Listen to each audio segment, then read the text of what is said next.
si no hay resurrección de muertos, tampoco Cristo resucitó. Y si Cristo no resucitó, entonces nada tiene sentido. La vida no tiene sentido, el cristianismo no tiene sentido, nuestra predicación no tiene sentido. Entonces Pablo se ocupa en la primera parte del capítulo 15 de demostrar que efectivamente nuestra fe está basada y fundamentada en un hecho histórico probable, que se puede probar, no probable en el sentido de que es probable que haya sucedido, sino en el sentido de que sí es cierta la resurrección del Señor, porque hubieron testigos oculares que lo vieron, hay pruebas indubitables de su resurrección. Y Pablo se ocupa la primera parte del capítulo 15 de confirmar esta verdad, ¿sí? Habla de los testigos, de las escrituras, de la predicación y varias pruebas que afirman el hecho histórico de la resurrección del Señor Jesús. Hermanos, si no hubiese resurrección, nada tendría sentido. ¿Cómo seríamos? ¿Qué esperaríamos? ¿Qué sentido tendría estar aquí esta mañana si no hubiese resurrección de entre los muertos? Así que Pablo se ocupa en esta primera parte del capítulo de contrarrestar, corregir esa mala enseñanza, afirmando la resurrección del Señor. Y Pablo, a partir del versículo 23 en adelante, dice el propósito de la resurrección del Señor. O sea, Dios lo levantó de entre los muertos con el objetivo de reunir todas las cosas bajo sus pies. Pero cuando todo eso llegue, y yo creo que eso va a llegar al final del reino milenial, entonces dice el verso 28, pero luego que todas las cosas le estén sujetas, entonces también el Hijo mismo se sujetará al que le sujetó a él todas las cosas, para que Dios sea todo en todos. Ese es nuestro destino. Amén, hermanos. Nuestro destino eterno es que Dios sea todo y en todos. Y aún en ese momento el Hijo mismo se va a sujetar al Padre, como decíamos la semana pasada. Hoy vamos a leer a partir del verso 29 en adelante. Señor nos permita poder terminar el capítulo. Dice ahí al verso 29. De otro modo, ¿qué harán los que se bautizan por los muertos si en ninguna manera los muertos resucitan? ¿Por qué pues se bautizan por los muertos? ¿Y por qué nosotros peligramos a toda hora?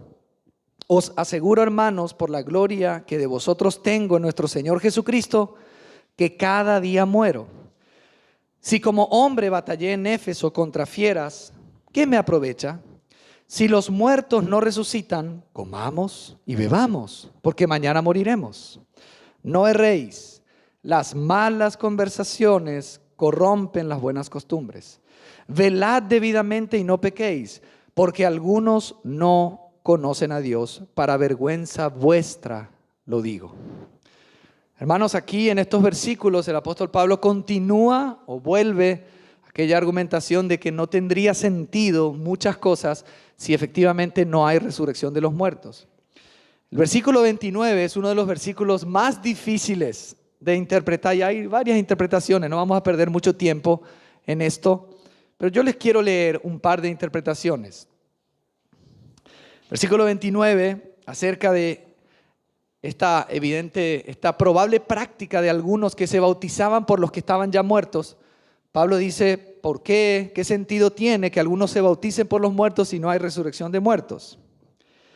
En la Biblia de Estudio de Vida Plena dice así: pudiera referirse a los que se convertían, atención, y se bautizaban porque querían reunirse en la vida venidera con sus amigos y familiares que habían partido para estar con el Señor.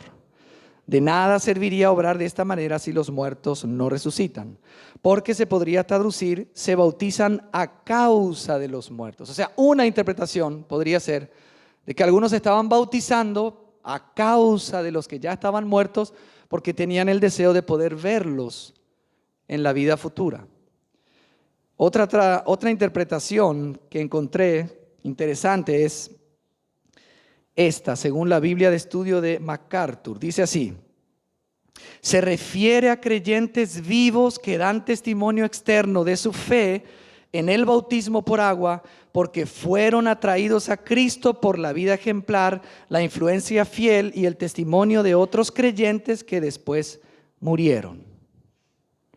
O sea, MacArthur interpreta de que algunos estaban bautizando por causa de los muertos, en el sentido de que a causa del buen testimonio y la vida piadosa que ellos tuvieron en vida, pero que ahora estaban muertos, ellos fueron atraídos a Jesús y ahora se estaban bautizando. Yo creo personalmente que habían algunos en la iglesia en Corinto que se habían convertido y que traían como una mala costumbre pagana de bautizarse en representación de los muertos.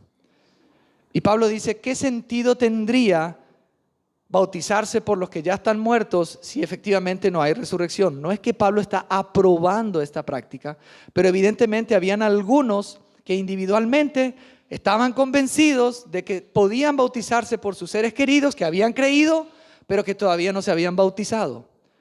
Hermanos, queremos aclarar algo. Hay varias interpretaciones, pero Pablo ni la palabra de Dios está validando esta práctica.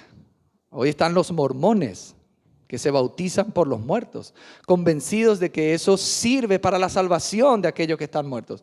Eso no es según el consejo bíblico, eso contradice la Biblia. Por eso Pablo parece que se está refiriendo a algunos que individualmente hacían eso, pero él utiliza esa mala práctica para afirmar la verdad de la resurrección. No está aprobando esa práctica. Por eso en el versículo siguiente dice, ¿y por qué nosotros? Parece que hace una diferencia entre estos y ahora dice nosotros. ¿Por qué nosotros peligramos a toda hora?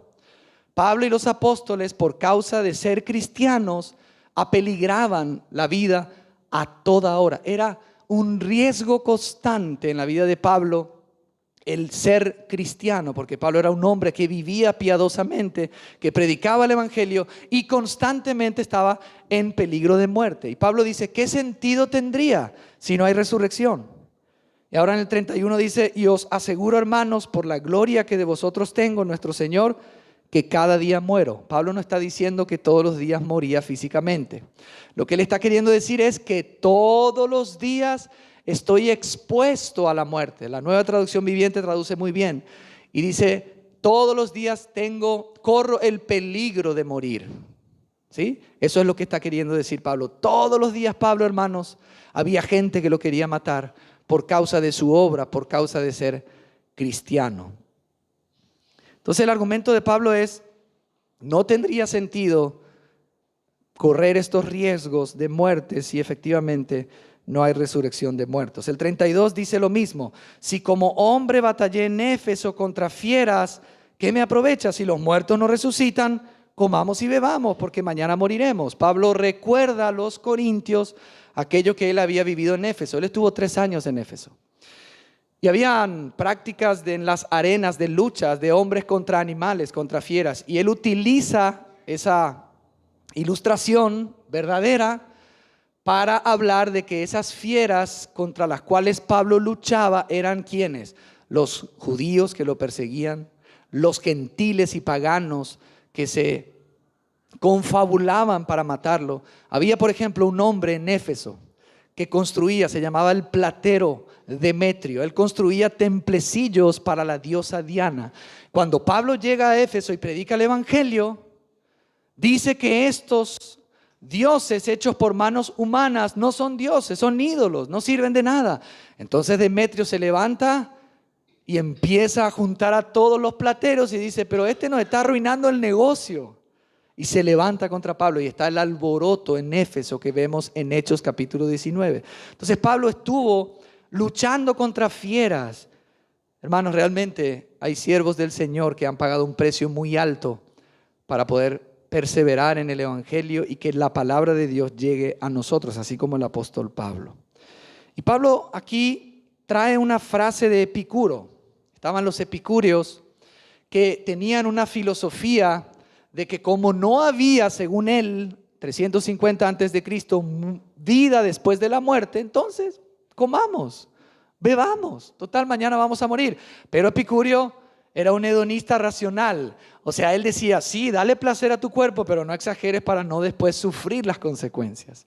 Él trae probablemente una frase que se había hecho famosa en aquella cultura griega para decir, bueno, entonces hagamos lo que dice Epicuro. Si no hay resurrección, comamos, bebamos. Total, mañana vamos a morir. Y se terminó todo. Pero ¿verdad que no es así, hermano? ¿Verdad que hoy también nosotros vivimos como una mentalidad similar en nuestros días? Muchos piensan que no hay vida después de la muerte y muchos se dedican a los deleites de su cuerpo como hacían algunos y no saben que después de muertos va a haber una resurrección donde van a tener que dar cuenta de lo que han hecho. ¿Se acuerdan Salomón lo que le aconsejaba a los jóvenes? Hacé lo que querés. No pienses en retener en tu corazón lo que tu corazón quiere hacer. Hacé, divertite.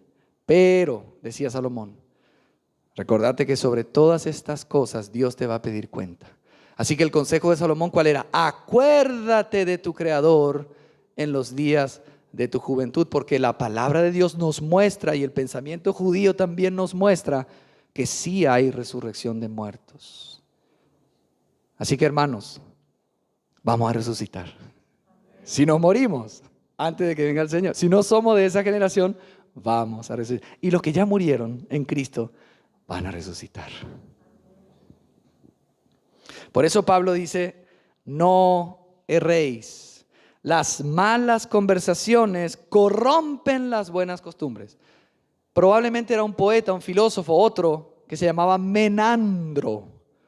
También más o menos 300 antes de Cristo, que dice esta frase, las malas costumbres las malas conversaciones, o también se puede traducir, las malas compañías corrompen las buenas costumbres. Hermanos, no debemos ser negligentes y ligeros con las conversaciones que tenemos, ni con las compañías que tenemos, porque la palabra de Dios introduce una frase de Menandro para dar fuerza al hecho de que efectivamente podemos ser afectados en nuestras buenas costumbres si no seleccionamos nuestras compañías, nuestras conversaciones.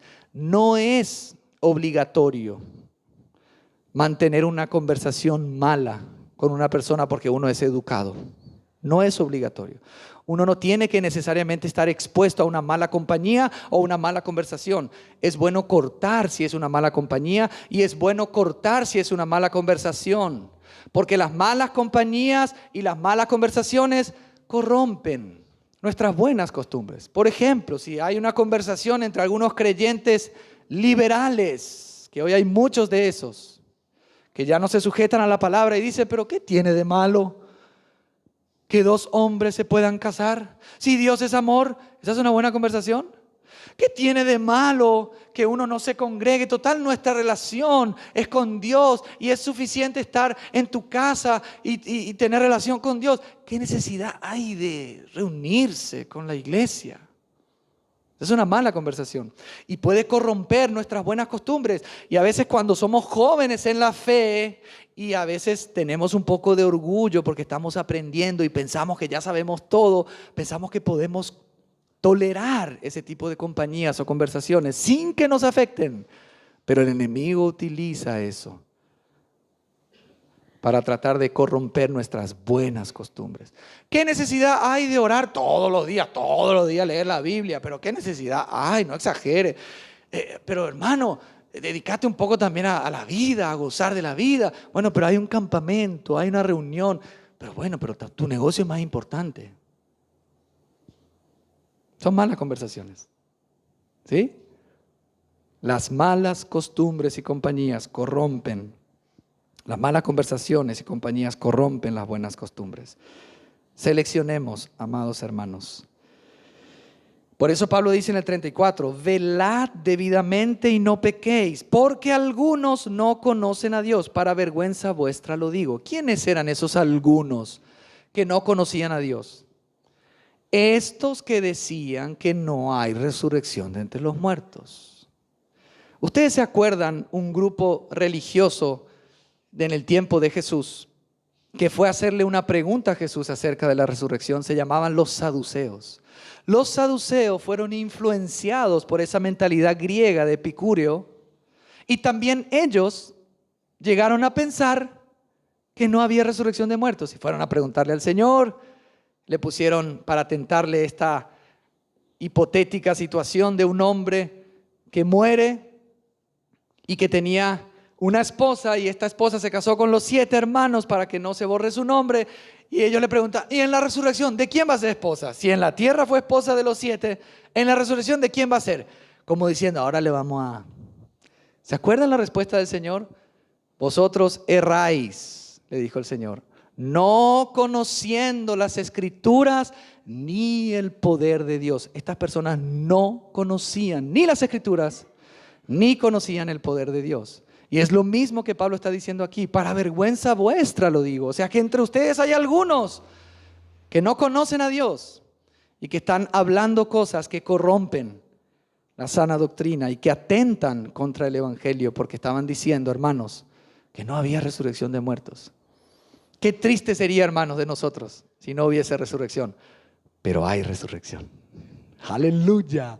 Hay resurrección porque Jesucristo el Señor resucitó de entre los muertos y Él es la garantía de nuestra resurrección. Por eso es bueno recordar la resurrección del Señor. Entonces ahora, a partir del verso 35, hermanos, vamos a hacer un viajecito hacia el futuro. Y vamos a ver por la palabra lo que nos espera. Mírense, toquen su cuerpo y digan, dentro de poco voy a tener otro diferente.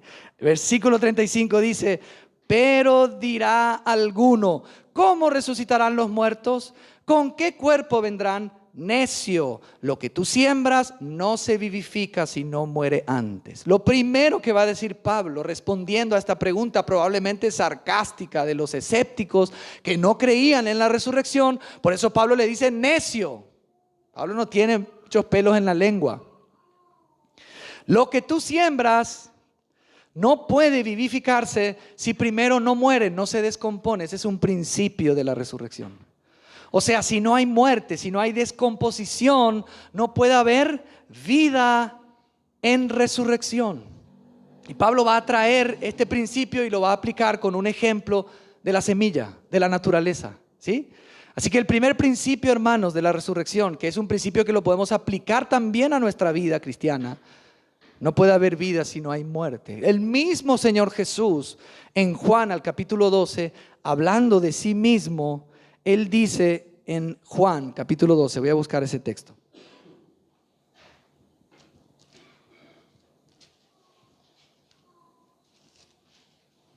A partir del verso 24, Juan 12, 24, Jesús dice así. Bueno, voy a leer desde el 23, perdón. Dice, Jesús les respondió diciendo, ha llegado la hora para que el Hijo del Hombre sea glorificado. De cierto os digo, que si el grano de trigo no cae en la tierra y muere, queda solo. Pero si muere, lleva mucho fruto. El que ama su vida la perderá, y el que aborrece su vida en este mundo para vida eterna la guardará. O sea que Pablo está recordando las mismas palabras del Señor. Que aquello que cae a tierra, si no muere, no puede vivir. No puede haber resurrección si no hay primero una descomposición. Y eso Pablo lo está aplicando a nuestro cuerpo. Hermanos, no nos encariñemos demasiado a nuestro cuerpo. Y esto lo digo sobre todo a los más jóvenes, a las más jovencitas, a los más grandes, como que ya empiezan a mirar su cuerpo nuevo y menos el suyo viejo. Pero los jóvenes a veces miran en el espejo sus cuerpos y aman sus cuerpos y trabajan para sus cuerpos. No se encariñen demasiado, porque este cuerpo se tiene que descomponer para que entonces recibamos el nuevo. Ese es un principio que dice Pablo. Entonces, a partir del verso 37, dice así. Volvamos a 15, 1 Corintios 15. Y lo que siembras no es el cuerpo que ha de salir, sino el grano desnudo, ya sea de trigo o de otro grano. Pero Dios le da el cuerpo como Él quiso y a cada semilla su propio cuerpo. No toda carne es la misma carne, sino que una carne es la de los hombres, otra carne la de las bestias, otra la de los peces y otra la de las aves. Y hay cuerpos celestiales y cuerpos terrenales, pero una es la gloria de los celestiales y otra la de los terrenales. Una es la gloria del sol, otra la gloria de la luna y otra la gloria de las estrellas, pues una estrella es diferente de otra en gloria. Así también es la resurrección de los muertos. O sea, Pablo ahora está mostrando la soberanía de Dios en darle un cuerpo a cada semilla que es desnuda se siembra y no tiene su cuerpo. Si nosotros pusiésemos hoy, por ejemplo, en esta mesa, una semilla de, por ejemplo, de pomelo o una semilla de mandarina y pusiésemos al lado un árbol de pomelo o un árbol de mandarina, veríamos, wow, qué cuerpo que le dio el Señor a esa semilla desnuda. Y es lo mismo que va a suceder con nuestro cuerpo. De alguna forma hay una continuidad en la resurrección, en el sentido de que de una semilla de pomelo surge un árbol de pomelo, de una semilla de manzana surge un árbol de manzana, de una semilla surge ese mismo fruto. Entonces, en ese sentido, nosotros, hermanos, vamos a recibir un cuerpo nuevo, pero a partir del cuerpo viejo. Nuestro cuerpo viejo va a ser transformado para ser glorificado. Eso es más o menos lo que está queriendo decir Pablo, pero no es el mismo en un sentido que es más glorioso, más espectacular. Hermanos, el cuerpo que vamos a recibir va a ser espectacular. Y Dios le da el cuerpo como Él quiso a cada semilla, su propio cuerpo. Y Pablo recuerda que no toda carne es la misma. Y está mostrando que la carne de los animales, cada uno tiene una carne diferente. Tanto los hombres como las bestias, como los peces y como las aves. Los hombres no tienen plumas, ni tampoco escamas. Tenemos una carne distinta. Y esto también atenta, hermanos, contra esa falsa teoría de la evolución, que dice que hay como cambio de especies. Pero eso no dice la palabra. Cada especie tiene su propio cuerpo y recibe el cuerpo que Dios le ha dado. Y no es el mismo cuerpo. Hay carne distinta para cada especie diferente. Así también va a ser en la resurrección. O sea, tengan en mente que estos ejemplos Pablo los está dando para darnos a entender cómo va a ser en la resurrección. Y Pablo dice también en el 40 que hay también cuerpos celestiales. Y esos cuerpos celestiales son los que él explica en el 41. También hay cuerpos terrenales, pero una es la gloria de los celestiales y otra la de los terrenales en el 40. O sea, hermanos, nosotros no podemos comparar la gloria del sol con la gloria de una planta. El sol tiene mucha más gloria. Y respecto a la luna, inclusive, el sol tiene más gloria que la luna. Y hay estrellas que brillan más y resplandecen más que otras estrellas. O sea que cada uno, como dice en el 41, una es la gloria del sol, otra la gloria de la luna y otra la gloria de las estrellas, pero una estrella es diferente de otra en gloria. O sea, hermanos, muy probablemente, algunos se preguntan, ¿cómo vamos a resucitar? No vamos a resucitar idénticos. No. Cada uno de nosotros va a ser reconocido con su propio cuerpo que también tuvo cuando estaba aquí en la tierra. No es que nosotros vamos a ver a todos los santos resucitados y no vamos a saber diferenciar cuál es el cuerpo de uno. Allá está Gabriela, allá está Rolando, allá está Sergio. ¿Por qué? Porque van a ser reconocidos. Aunque todos recibamos un cuerpo glorificado, todos vamos a ser particulares. Ustedes se recuerdan la visión que tuvieron Pedro, Juan y Jacobo en el monte de la transfiguración. ¿Vieron a quién? A Moisés y a Elías junto con el Señor. Es probable que ellos hayan recibido una especie de cuerpo para ser vistos y reconocidos como Moisés y Elías. O sea, hermanos, eso de ser uniformes e idénticos no corresponde a la palabra de Dios. Todos vamos a tener la experiencia de ser glorificados o transformados, pero eso no significa que no va a haber diferencia entre uno y otro.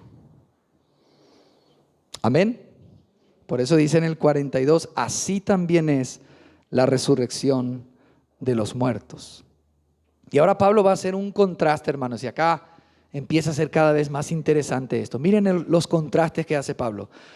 42, la segunda parte. Se siembra en corrupción, resucitará en incorrupción. Se siembra en deshonra, resucitará en gloria. Se siembra en debilidad, resucitará en poder.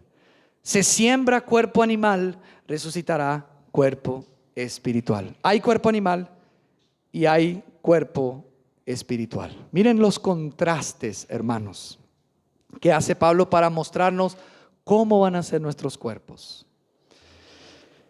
El Señor está interesado no solamente en nuestro espíritu, no solamente en nuestra alma, sino también en nuestro cuerpo. La salvación del Señor es integral. Recuerden que los corintios estaban siendo influenciados por Platón, 500 antes de Cristo. Los que seguían a Platón enseñaban que el cuerpo era, ¿se recuerdan? Era como una cárcel para el alma, era negativo. Y entonces el cuerpo en alguna manera tenía que ser, digamos, tenía que pasar por la muerte para que el alma finalmente pueda ser libre. Por ende, resucitar significaba volver a la cárcel. Entonces de ahí surge el ascetismo, el tratar mal a nuestro cuerpo, porque nuestro cuerpo es negativo. Y hermanos, Dios quiere salvar también nuestro cuerpo, pero miren qué cuerpo que vamos a recibir. Se siembra en corrupción, resucitará en incorrupción. ¿Qué significa esto? Hermanos, tenemos cuerpos que se deterioran, se echan a perder. Por causa del pecado, hemos recibido en Adán un cuerpo que se echa a perder. Nuestro cuerpo no mejora. En la medida que avanzamos, empeora. ¿O no es así? ¿Cuál es esa película de que su cuerpo, Benjamin Button, puede ser? ¿Sí? La historia, no sé qué, de Brad Pitt hizo esa película. Él nació viejo y murió bebé. Esa es una película, hermano. Eso no es cierto. Nosotros nacimos bebé. Y en la medida que avanzamos nos vamos dando cuenta que nuestro cuerpo empiezan los dolores y aquí y allá. Se empieza esa decadencia y ese deterioro por causa del pecado. Y así nos van a sepultar si es que vamos a morir. En corrupción. Eso de que hay esas las cremas o esas iglesias donde te dan la unción para que vos no envejezcas, eso, hermano, es mentira, no funciona. Te podés bañar en una unción especial, pero vas a seguir deteriorándote porque esa es la ley del pecado en nuestro cuerpo. Se siembra en corrupción, pero, hermanos, nos vamos a levantar en incorrupción. Vamos a tener cuerpos que no se van a echar a perder. Van a mantener su misma vitalidad para siempre. ¡Qué increíble! Gloria a Dios por esta esperanza. ¿Verdad que es así, hermano? Así que mira tu cuerpo y no te preocupes tanto porque vas a recibir uno nuevo. Incorruptible. Así se siembra como estamos ahora. Todo así, ¿verdad? Y si abrimos los sepulcros, es terrible cómo se deterioran los cuerpos. Pero esos cuerpos de los creyentes se van a levantar incorruptibles. Pero también se siembra en deshonra. Hermanos, por culpa del pecado, nosotros no expresamos perfectamente la gloria de Dios. Nosotros fuimos creados para la gloria de Dios. Pero por causa del pecado, deshonramos a Dios. Nuestros cuerpos, hermanos, no expresan perfectamente la gloria de Dios. Lastimosamente nuestra mente, a veces utilizamos el cuerpo para hacer cosas que deshonran a Dios. Y nuestros cuerpos son deshonrosos en el sentido de que no, por culpa del pecado, no expresan perfectamente la gloria de Dios. Pero se va a levantar en gloria. ¿Qué significa eso? Que el pecado que está en nosotros ya no va a ser parte de nosotros cuando nos levantemos de los muertos. Y esa gloria de Dios va a ser reflejada y expresada perfectamente. Vamos a ser tan transparentes que vamos a expresar la luz de Dios por toda la eternidad. Por eso los hijos de Dios van a resplandecer como el sol por toda la eternidad en su reino. Amén. ¡Qué maravilla, Señor! Gracias que vamos a resucitar en gloria. Recuérdense que la Nueva Jerusalén, Apocalipsis capítulo 21, muestra la máxima expresión del trabajo que va a hacer Dios con su iglesia. Y dice que esa ciudad, que también es, yo creo, material y espiritual, porque representa a la iglesia, dice que va a estar llena de la gloria de Dios, como un fulgor va a expresar su gloria, y va a ser diáfana, transparente, como el cristal. Eso no va a ser posible si no recibimos el cuerpo nuevo que nos espera. Pero también dice, se siembra en debilidad, resucitará en poder. Hermanos, hay hermanos que necesitan 5 horas para dormir. Hay otros que necesitan 7. Hay otros que necesitan 8. Hay algunos que ya necesitan ayuda y necesitan 10 horas para dormir, demasiado. Pero todos necesitamos dormir. Es imposible que nosotros vivamos nuestras vidas sin dormir, porque de eso podemos hasta morir si no dormimos. ¿Por qué necesitamos dormir? Nos levantamos frescos a la mañana como una lechuguita. Los que duermen bien, bienaventurados los que duermen bien, hermanos, ¿sí? Se levantan frescos, pero llega un momento donde parece que esa frescura está desapareciendo y están luchando para permanecer despiertos y ya sueñan con la cama. ¿Cuándo llegará ese momento, Señor? Y cuando llegan a la cama, recuperan sus fuerzas. ¿Por qué, hermanos? No, lo que pasa es que esos no son espirituales. ¿Qué no van a ser espirituales? Tienen todavía un cuerpo de deshonra, de corrupción y de debilidad. Nuestro cuerpo se debilita. Ahora, hermano, cuando nos levantemos de los muertos, no vamos a tener camas. No va a haber necesidad de hacer siesta. No va a haber necesidad de tomar ninguna vitamina para poder estar lúcidos y con poder, porque nos vamos a levantar con un cuerpo lleno del poder de Dios y lo vamos a tener para siempre. Qué maravilla, hermanos. Dios no duerme, dice su palabra, ¿verdad? Y nosotros estamos destinados también a eso, pero para eso necesitamos, hermanos, necesitamos un cuerpo nuevo. No quieran experimentar esto con este cuerpo porque se van a morir. No, yo por fe tengo el poder de Dios y no duermo por 2 meses. Sí, no va a aguantar ni 2 semanas. No se puede. Es necesario dormir, descansar, porque nuestro cuerpo se siembra en debilidad, pero resucitará en poder. Pero también dice, se siembra cuerpo animal, que nadie se ofenda. Esta es una traducción que probablemente no es tan correcta. Lo que está queriendo decir Pablo acá es, la palabra creo que es psúgicos en el griego, y eso significa también cuerpo natural, sensual también se puede traducir. O sea, se siembra cuerpo natural, resucitará cuerpo espiritual. ¿Qué está queriendo decir? Que vamos a recibir un cuerpo lleno del Espíritu Santo, pero vamos a recibir un cuerpo físico lleno del Espíritu Santo. No es, hermanos, no es que nosotros en el cielo o cuando resucitemos vamos a ser como esos espíritus que flotan y algo así abstracto y ¡ay, cómo estás! Y ya me voy para allá. Y vos, qué lindo. No, vamos a ser personas con cuerpos físicos, pero ya no débiles, ya no en deshonra, ya no en corrupción y ya no natural. Nosotros en Adán hemos recibido este cuerpo natural como Adán para vivir esta vida natural. Pero para vivir la nueva vida que nos espera, vamos a recibir cuerpos espirituales. Pero son cuerpos, y Pablo se lo está diciendo a los griegos, que no creían en esto. Hay cuerpo espiritual. Entonces Pablo hace esos contrastes. Amén, hermanos, este es el cuerpo que nos espera. Es la salvación, la redención de nuestros cuerpos. Pero a partir del 45, ahora Pablo va a hablar de el modelo o el molde o el prototipo de nuestra resurrección. 45. Así también está escrito, fue hecho el primer hombre, Adán, alma viviente. El postrer Adán, espíritu vivificante. Mas lo espiritual no es primero, sino lo animal, luego lo espiritual. El primer hombre es de la tierra, terrenal. El segundo hombre, que es el Señor, es del cielo. ¿Cuál el terrenal? Tales también los terrenales. ¿Y cuál el celestial? Tales también los celestiales. Y así como hemos traído la imagen del terrenal, traeremos también la imagen del celestial. Aleluya, hermanos. Nuestro molde, nuestro prototipo de nuestros cuerpos es el cuerpo del Señor Jesús. Por eso dice en el 45 que Adán, que es el primer hombre, fue hecho alma viviente.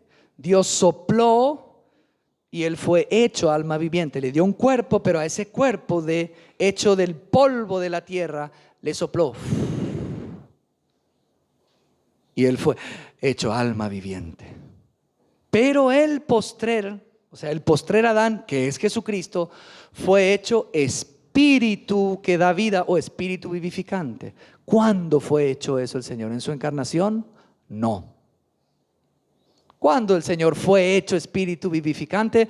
Después de haberse encarnado, después de haber muerto, después de haber sido sepultado, y solo en su resurrección Él recibió un cuerpo glorificado y fue hecho espíritu que da vida. Y ese es el espíritu que hoy está en nosotros. El espíritu de Jesucristo que da vida está morando en nosotros, vivificando nuestro espíritu y de forma gradual está salvándonos hasta que nos salve completamente hasta nuestros cuerpos. Ese es el espíritu vivificante. Jesús fue hecho espíritu vivificante. Tuvo que pasar por ese proceso. Ascendió a los cielos después de haber resucitado y desde los cielos envió su espíritu. El espíritu que da vida. Entonces Pablo está haciendo esa comparación entre Adán y Cristo, la vieja creación y la nueva creación, el que era referente en la vieja creación y el que es referente en la nueva creación. Por eso dice, lo espiritual no es primero, sino lo animal. Otra vez, nadie se ofenda.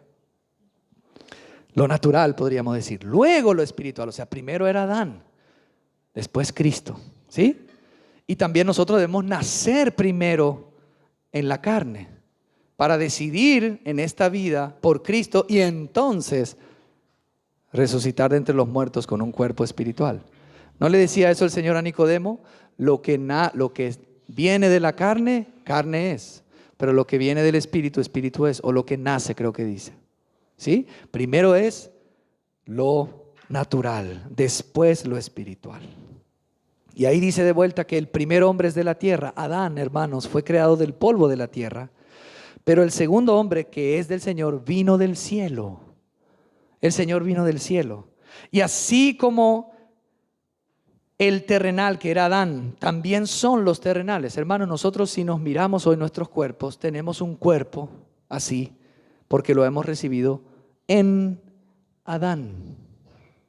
Yo creo incluso que Dios no está creando almas todos los días, sino que Dios dejó de crear al sexto día, reposó, y desde ahí en adelante nosotros hemos recibido nuestra vida a través de Adán. Nuestra vida integral, todo nuestro ser, espíritu, alma y cuerpo. Eso se llama traduccionismo, algo así, creo que se llama, no creacionismo. Así que hermanos, ¿cuál es el terrenal? Tales también los terrenales. ¿Y cuál es el celestial? También los celestiales. Nosotros hoy en Cristo somos ciudadanos celestiales, porque Él vino del cielo. Y el 49 dice, como hemos traído la imagen del terrenal, traeremos también la imagen del celestial. Miren hermanos, lo que dice Filipenses capítulo 3. Verso 20. Vamos a traer la imagen del Señor. Filipenses 3, a partir del 20 dice así: mas nuestra ciudadanía está en los cielos, de donde también esperamos al Salvador, al Señor Jesucristo, el cual transformará el cuerpo de la humillación nuestra para que sea semejante al cuerpo de la gloria suya, por el poder con el cual puede también sujetar a sí mismo todas las cosas. O sea, que nuestro cuerpo va a experimentar una transformación para que sea semejante ¿a cuál cuerpo? Al cuerpo de la gloria de Cristo. ¿Y cuál es ese cuerpo? El cuerpo que resucitó y que se mostró a los discípulos por 40 días. ¿Saben lo que pudo hacer ese cuerpo? Ellos estaban reunidos en un lugar con puertas cerradas y Él apareció en medio de ellos y les dijo: paz a vosotros. Es probable que nosotros podamos atravesar los muros, viajar de aquí para allá sin limitaciones con este cuerpo nuevo que vamos a recibir. Pero ellos se espantaron y dijeron: ¿será este es un espíritu? No, vengan acá. Un espíritu no tiene carne y hueso. Quiere decir que el cuerpo del Señor tenía carne y tenía hueso. Y le dijo: vengan, pongan sus manos, toquen, vean. Las cicatrices del Señor estaban en los mismos lugares de donde se le había clavado, en el costado, en las manos y en los pies. ¿Qué significa eso? Que hay una continuidad del cuerpo que el Señor tuvo en la tierra, pero al mismo tiempo era totalmente diferente. Era mucho más glorioso, por eso Él tenía que hacerse reconocer por ellos, porque aunque era el mismo cuerpo, era un cuerpo totalmente diferente. ¿Se acuerdan cuando el Señor apareció a los discípulos caminando hacia Maús? Habló con ellos, ellos no le reconocieron. ¿Y era quién? Jesús, con su cuerpo, glorificado, resucitado, glorioso. Y Él, cuando partió el pan, yo pienso, hermanos, que cuando Él partió el pan, vieron sus cicatrices. Y ahí lo reconocieron. O sea que no me van a reconocer en la resurrección. Ya tienen que decir: yo soy Tomás. ¿Y vos quién sos? Yo soy Roque. Roque, qué impresionante, Roque. No pensaba que era. Pero mira cómo. Ah, sí, vos sos Roque. Mira mi nariz, es la misma que tengo, pero glorificada. Mucho mejor. O sea, no piensen que vamos a ser tipo que no vamos a tener cabeza, que vamos a tener 4 brazos. No. Vamos a recibir el mismo cuerpo, pero glorificado, transformado, vivificado, en gloria, como el cuerpo del Señor. ¿Y saben lo que hizo el Señor para hacerles saber a sus discípulos que era un cuerpo físico? ¿Qué les dijo? ¿Hay algo para comer? Le trajeron pescado, le trajeron miel y comió. Con su cuerpo glorificado.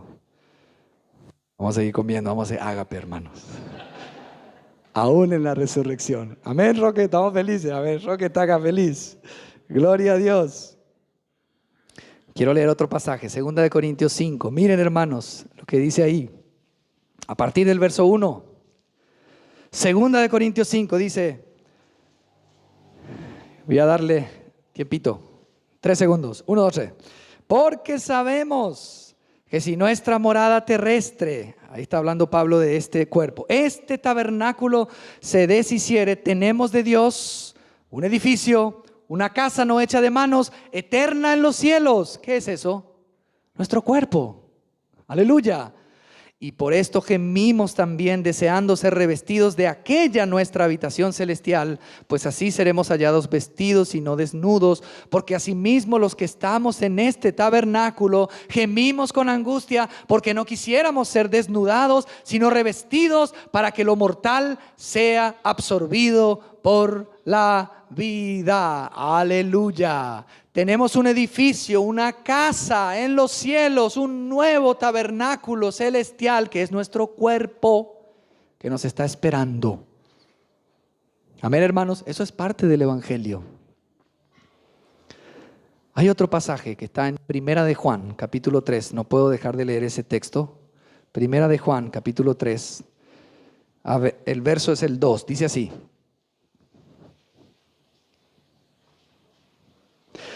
Amados, ahora somos hijos de Dios y aún no se ha manifestado lo que hemos de ser, pero sabemos que cuando Él se manifieste, seremos semejantes a Él, porque le veremos tal como Él es. Hermanos, La palabra de Dios nos muestra que no hay ningún ser humano que pueda ver a Dios y permanecer vivo. Si nosotros vemos a Dios con nuestros cuerpos hoy, mortales, hermanos, preparemos tu velorio, porque no vas a resistir. No se puede resistir la gloria de Dios con este cuerpo. ¿Qué le dijo Moisés en el Antiguo Testamento al Señor? Muéstrame tu gloria y me es suficiente. ¿Y qué le dijo el Señor? No me vas a ver. Voy a pasar, te voy a cubrir, me vas a ver las espaldas, porque no hay hombre que pueda verme y seguir vivo. Pero Pablo, ¿qué dice en 1 Corintios 13, en los últimos versículos? ¿Qué dice Pablo? Ahí en el versículo, no hace falta que busquen, les leo yo. Miren lo que dice. Verso 11, 12 y 13. Cuando yo era niño, hablaba como niño, pensaba como niño, juzgaba como niño, mas cuando ya fui hombre, dejé lo que era de niño. Ahora, dice Pablo, vemos por espejo, oscuramente, mas entonces veremos cara a cara. Ahora conozco en parte, pero entonces conoceré como fui conocido. Hermanos, con este cuerpo que yo tengo hoy, con este tabernáculo que tengo hoy, no puedo ver al Señor cara a cara. Pero con el tabernáculo que voy a recibir, sí. Con el nuevo cuerpo que voy a recibir, voy a poder ver al Señor cara a cara y resistir la gloria del Señor. Con esta mente que yo tengo ahora, hermanos, yo no puedo conocer como fui conocido, pero voy a recibir un cuerpo nuevo y mi mente, hermanos, el potencial que tiene nuestra mente es impresionante. Y nosotros en la resurrección lo vamos a utilizar plenamente. Y vamos a poder conocer muchísimas cosas que hoy para nosotros son oscuras, pero necesitamos ese cuerpo. ¿Cuántos quieren un cuerpo glorificado? ¿Cuántos esperan ese cuerpo glorificado? ¿Cuántos creen que vamos a recibir ese cuerpo glorificado? Esto nos sirve para que nuestro caminar y transitar en esta vida sea no para aferrarnos a este cuerpo de muerte, de deshonra, en corrupción y en debilidad, sino para esperar aquel que el Señor tiene preparado para nosotros. Amén. Volvamos y terminemos el capítulo. Verso 50, justamente Pablo está diciendo, pero esto digo, hermanos, que la carne y la sangre no pueden heredar el reino de Dios, ni la corrupción hereda la incorrupción. Carne y sangre es una frase que significa lo natural. El cuerpo natural, el cuerpo corrupto, no puede heredar el reino de Dios, como estábamos diciendo recién. ¿Se acuerdan lo que le dijo el Señor a Pedro cuando Pedro lo reconoció como el Cristo, el Mesías? Bienaventurado eres, Simón, hijo de Jonás, porque no te lo reveló esto que sangre y carne. ¿Qué le estaba diciendo el Señor? No te lo reveló tu mente natural, ni nadie naturalmente te reveló esto, sino mi Padre que está en los cielos. Hubo una revelación de Dios para con Pedro acerca de quién era el Señor Jesús. Por eso también nosotros entendemos por esta frase, cuando dice no puede heredar sangre y carne, significa no podemos entrar a esa nueva dimensión, a esa nueva etapa con este cuerpo natural. Amén. Es clara la palabra. 51 dice, Pablo acaba de hablar de un misterio, porque acá está diciendo que hay que morir para resucitar. Pero Pablo ahora va a hablar de una excepción. Hay una excepción a la regla. He aquí os digo un misterio.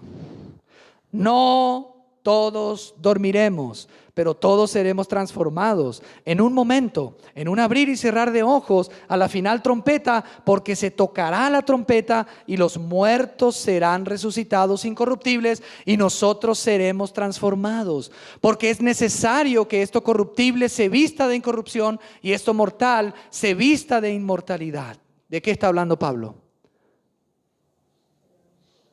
De la venida del Señor. ¿Y de qué evento está hablando en esa venida? Del arrebatamiento. Pablo está revelando a los corintios lo mismo que ya habló en 1 Tesalonicenses 4. Quiere decir que aunque todos deben morir para poder resucitar con un cuerpo nuevo y glorificado, hay algunos santos que no van a morir, no van a pasar por la experiencia de la muerte, sino que van a estar vivos cuando el Señor venga. ¿Y qué va a pasar con ellos? Van a ser transformados. Así como decía Pablo en 1 Tesalonicenses 4, cuando venga el Señor, con voz de mando, de trompeta, los muertos en Cristo resucitarán primero y nosotros, decía Pablo, los que hayamos sobrevivido o quedado, seremos arrebatados. Pablo no dice seremos transformados en 1 Tesalonicenses 4, pero dice acá que vamos a ser transformados. ¿Qué significa? Que cuando empecemos a volar, nos vamos a mirar. Dios mío, no tengo más ese cuerpo que tenía antes. Un cuerpo de gloria, que no se cansa, que expresa perfectamente al Señor. Qué increíble lo que nos espera. Por eso para la gente es locura. Locura es. Eso están todos locos. Piensan que van a volar, que se van a encontrar con el Señor en los aires, que van a tener un cuerpo nuevo. Están todos locos. Pero para nosotros el Evangelio es poder de Dios, sabiduría de Dios. Y creemos. No importa que nos digan que estamos locos. ¿Verdad que creemos? Aleluya, gloria al Señor. Ahora miren lo que va a suceder ahí, hermanos. 54. Y cuando esto corruptible se haya vestido de incorrupción y esto mortal se haya vestido de inmortalidad, entonces, no antes, se cumplirá la palabra que está escrita: sorbida es la muerte en victoria. ¿Dónde está, oh muerte, tu aguijón? ¿Dónde, oh sepulcro, tu victoria? Ya que el aguijón de la muerte es el pecado y el poder del pecado la ley. Hermanos, cuando nos levantemos de los muertos o seamos transformados, vamos a mirar a la muerte cara a cara y le vamos a decir: te ganamos. ¿Dónde está tu victoria? He resucitado para nunca más volver a morir. ¿Dónde estás? Perdiste. Ese es nuestro destino. Así que no hay que temer a la muerte, porque vamos a vencer. Y cuando llegue ese momento, hermanos, vamos a levantarnos y vamos a mirar al sepulcro. El sepulcro para la muerte es como un lugar donde están sus trofeos, los cadáveres. Pero así como el sepulcro del Señor quedó vacío, también los nuestros, si estamos muertos, van a quedar vacíos. Nos vamos a levantar de entre los muertos. ¿Saben cuál es el aguijón de la muerte? El versículo 56 dice que es el pecado. O sea que el pecado es el instrumento a través del cual la muerte nos daña. Porque es por el pecado que entró la muerte. Y la muerte pasó a todos los hombres por cuanto todos pecaron, como dice Romanos 5. Pero cuando nos levantemos de entre los muertos, ese aguijón, ¿dónde va a estar? Ya no hay pecado. No, hermanos, no vamos a tener que lidiar con nuestro pecado, con el pecado que mora en nosotros, con nuestra vieja naturaleza. Ya no existe eso. Cuánto anhelo ese cuerpo. Cuánto anhelo ese día donde podamos decir: oh muerte, como dice la palabra, ¿dónde está tu victoria? Porque será sorbida la muerte en una victoria eterna y gloriosa, que es la manifestación de los hijos de Dios.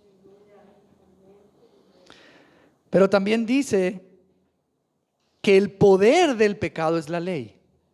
O sea que el pecado tiene una inyección de poder a través de la ley. Porque sin ley, el pecado es como que está dormidito, muerto, ¿verdad? Pero cuando llega la ley, ese pecado que estaba muerto revive y recibe poder por la ley. Pero eso ya no va a ser nuestra experiencia. Cuando veamos la ley de Dios, ya no va a haber pecado que se va a despertar en nosotros. Todo lo de Dios, hermanos, en todos los de Dios. Eso es lo que dice Pablo en el versículo 28, para que Dios sea todo en todos. Gracias, Señor, por esta esperanza. Ahora, hermanos, está bien, esto es lo que nos espera, esto es lo que vamos a vivir, esta es nuestra esperanza, Pero, hermanos, nosotros deberíamos ser la anticipación de aquello que nos espera hoy como iglesia en la tierra. Y por el Espíritu de Jesús podemos experimentar anticipadamente los poderes del siglo venidero. Por eso dice en el verso 57, mas gracias sean dadas a Dios que nos da la victoria por medio de nuestro Señor Jesucristo. Él que resucitó de entre los muertos, Él que es el Espíritu que da vida, hoy está en nosotros y a través de Él podemos decir ya hoy que somos victoriosos, somos más que vencedores contra el poder del pecado, contra el mundo, contra Satanás. Hoy, si sos un hijo de Dios, tenés el Espíritu que da vida y hoy ya podés vivir en victoria. Y si todavía no tenés el Espíritu de Dios, arrepentite. Solo eso pide el Señor, que te arrepientas. Hermanos, es una gracia. Arrepentite de tus pecados. Vení a Cristo en fe, abrazalo y déjate abrazar por Él. Y vas a recibir el Espíritu que da vida. Y a través de ese Espíritu vas a vivir una vida de victoria. Gracias sean dadas a Dios por nuestro Señor Jesucristo. ¿Se acuerdan lo que decía Pablo en Romanos capítulo 7? ¿Quién me librará de este cuerpo de muerte? Pablo luchaba, Pablo, el apóstol Pablo. No es que tenía una carne más santa que la nuestra, no. La carne es mala hasta que nosotros recibamos un cuerpo nuevo y no mejora un milésimo. Pero él decía, gracias doy a Dios por Jesucristo mi Señor. Quiere decir que hoy tenemos a Cristo que nos capacita para vencer contra nuestro viejo hombre y la carne. La conclusión en el verso 58 es, así que, hermanos míos amados, estad firmes y constantes, creciendo en la obra del Señor, siempre sabiendo que vuestro trabajo en el Señor no es en vano. Hermano, el objetivo del apóstol Pablo era exhortar a los santos para que a través de la verdad de la resurrección y de este cuerpo glorioso y este estado eterno que nos espera juntamente con Cristo, puedan ser alentados a estar firmes y constantes, sin desmayar, creciendo siempre en la obra del Señor, sabiendo que todo lo que hacemos por Dios, por su causa, por su iglesia, por su Hijo y a través del Espíritu, no es en vano, no es de balde, no es de desperdiciar nuestra vida, al contrario. Llega ese día, llega la herencia, vamos a cobrar con el Señor y vamos a tener un resultado glorioso si hoy y en esta vida decidimos por Él, nos consagramos a Él. Es en esta vida que construimos nuestro futuro eterno.